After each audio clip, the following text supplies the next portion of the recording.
Problem number 6. In the model below, the 2 cross beams and the 7 supporting strings are all massless. The hanging objects are M1 equal 400 grams, M2 equal 200 grams, and M4 equal 500 grams. What is the value of M3 for the system to be in static equilibrium? Solution for problem 6. Here the main idea that the center of mass of the system must be exactly below of this central string to be in equilibrium.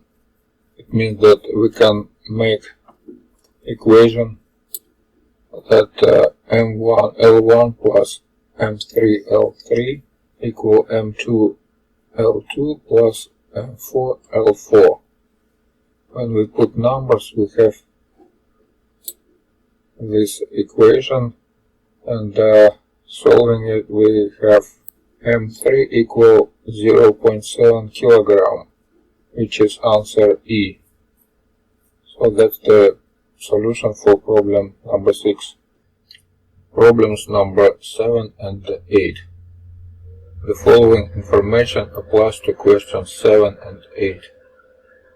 A train originally of mass big M is traveling on a frictionless straight horizontal track with a constant speed v. Snow starts to fall vertically and sticks to the train at a rate of ρ, where ρ has units of kilograms per second. The train's engine keeps the train moving at constant speed v as the snow accumulates on the train. Problem number 7. What is the rate at which the kinetic energy of the train and the snow increases? Solution for problem number 7. We can write an equation what is the change of kinetic energy. That will be 1/2 rho delta t, which is total change of mass, multiplied by v square. And now we can divide both parts by delta t and find that rate of change of kinetic energy equal 1/2 rho v square. This is answer D, and that was solution for problem number 7. Problem number 8. What is the minimum power required from the engine to keep the train traveling at a constant speed v? Solution for problem number 8. Now let's write equation for power. Before that we need to write equation for change of momentum.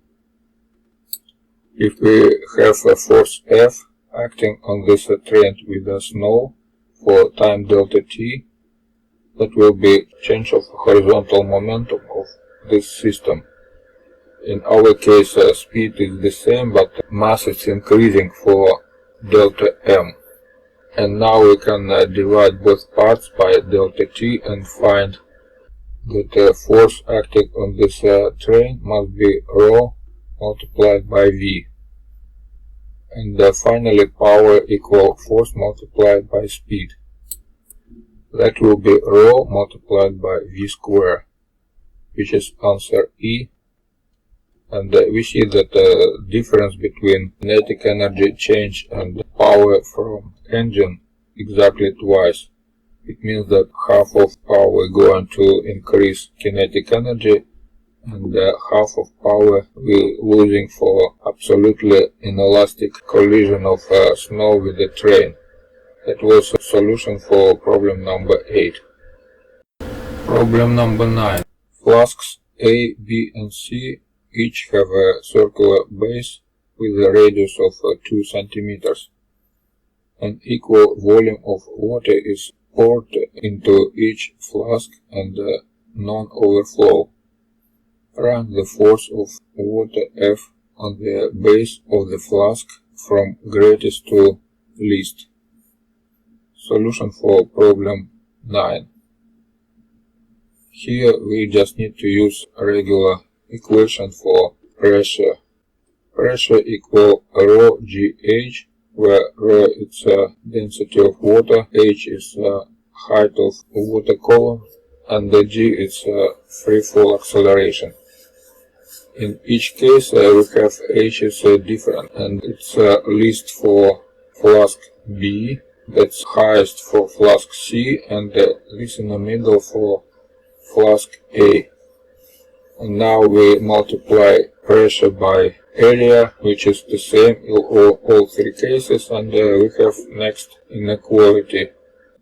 So finally we have Fc greater than Fa and greater than Fb. You should not be confused with this result. If we had initially same amount of water, and let's suppose that the total weight of all three flasks with the water should be the same. But the difference here is because of pressure and the force of pressure on this side walls.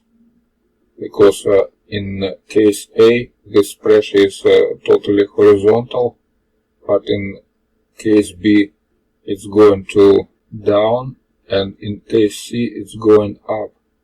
So this is why net force is the same, but the difference is because we have different forces for bottom and side walls. This is the answer for problem number 9, and this correct answer is D.